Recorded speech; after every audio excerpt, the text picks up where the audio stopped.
Railway તંત્રની ગંભીર બેદરકારીને કારણે નિર્દોષ નાગરિકોના જીવ જોખમમાં મુકાયા હોવાની ચોંકાવનારી ઘટના વાગરાથી પહાજ તરફ જતા માર્ગ પર સામે આવી છે। અહીં સ્થિત રેલવે ફાટક પર ગત રોજ 11:30 કલાક જ્યારે ટ્રેન પસાર થઈ રહી હતી ત્યારે ફાટકના બંને બેરિયર ખુલ્લા હાલતમાં જોવા મળ્યા હતા। સુરક્ષાના તમામ નિયમોને નેવે મૂકીને જે પ્રકારે આ ઘટના બની છે ત્યારે રેલવે સુરક્ષા વ્યવસ્થા પર અનેક સવાલો ઊભા કર્યા છે। સદનસીબે જે સમયે ટ્રેન ફાટક પરથી પસાર થઈ રહી હતી તે જ ક્ષણે કોઈ વાહન રેલવે ટ્રેક પર ન હોવાથી એક મોટી જાનહાનિ અને ભયાનક દુર્ઘટના ટળી ગઈ હતી। આ જીવલેણ પરિસ્થિતિમાં કેટલાક જાગૃત નાગરિકોએ સમય સૂચકતા દાખવીને બંને તરફથી આવતા વાહનોને રોકી દીધા હતા, જેના કારણે અનેક પરિવારોના માળા વિખેરાતા બચી ગયા હતા।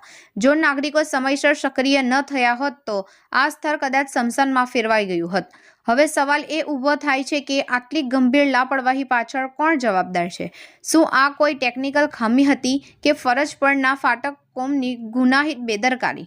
રેલવે પ્રશાસન દ્વારા મુસાફરોની સુરક્ષાના મોટા દાવાઓ કરવામાં આવે છે, પરંતુ વાગરાની આ ઘટનાએ તે દાવાઓની પોકળતા સાબિત કરી દીધી છે। જો કે આ ઘટના બાદ રેલવેના કર્મીએ જણાવ્યું હતું કે બેરિયરમાં ટેકનિકલ ખામી હોવાને કારણે અમે નીચેની સાઈડમાં ચેન લગાવેલ હતી।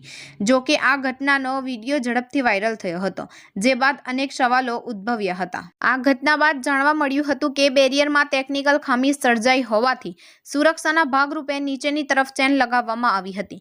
જો કે આ ખુલાસો લોકોના ગળે ઉતરે તેમ નથી, કારણ કે હાઈવે જેવા વ્યસ્ત માર્ગ પર માત્ર સાંકળ બાંધીને આટલી મોટી ટ્રેન પસાર કરવી એ સુરક્ષાના માપદંડો સાથે ગંભીર ખિલવાડ સમાન છે। આ ઘટનાનો વિડીયો સોશિયલ મીડિયા પર વાયુ વેગે વાયરલ થતાં જ લોકોમાં ભારે રોષ ફાટી નીકળ્યો છે।